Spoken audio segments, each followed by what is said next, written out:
গাড়ির ওপর ছোড়া হচ্ছে একের পর এক ডিম, তবে তৃণমূলের নয়, এবার ডিম বর্ষণ হলো সিপিএমের ওপরে।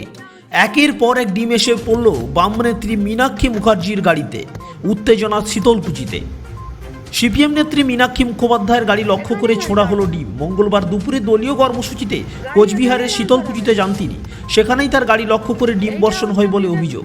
গাড়িতে সে সময় সিপিএমের কেন্দ্রীয় কমিটির সদস্য মীনাক্ষীর সঙ্গে ছিলেন দলের প্রাক্তন সাংসদ অলোকেশ দাসও।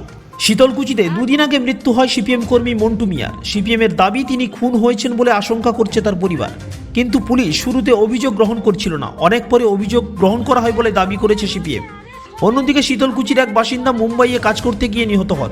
সেই পরিযায়ী শ্রমিকের দেহ ফিরিয়ে আনতে যথাযথ পদক্ষেপ করা হচ্ছে না বলে দাবি বামেদের।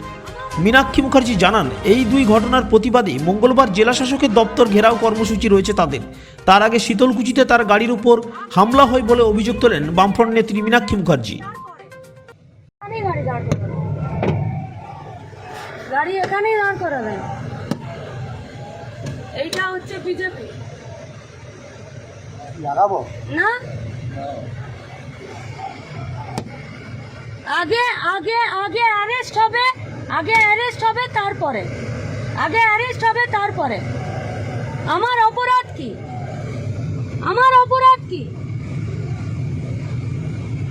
আমার অপরাধটা কি? আগে এখানকার পুলিশ এসআই অ্যারেস্ট করবে, তারপরে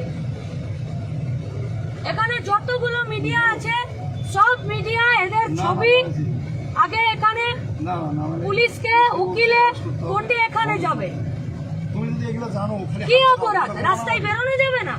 তুমি কেন পুলিশের একটা সাইড দিলে? তুমি ফোন করে বলবো না সমস্যা আছে? ওদের কেন পেজটা দিলাম আমরা? গাড়ি এখানেই দাঁড়াবে, গাড়ি সরবে না। তুমি হাত দেখাও বলবো ওদের কোনো সমস্যা আছে? এখানে যত পুলিশ আছে সব পুলিশ সাসপেন্ড হবে। পুলিশ এখানে দাঁড়িয়ে থাকবে আর এখানে যার যা খুশি চলবে।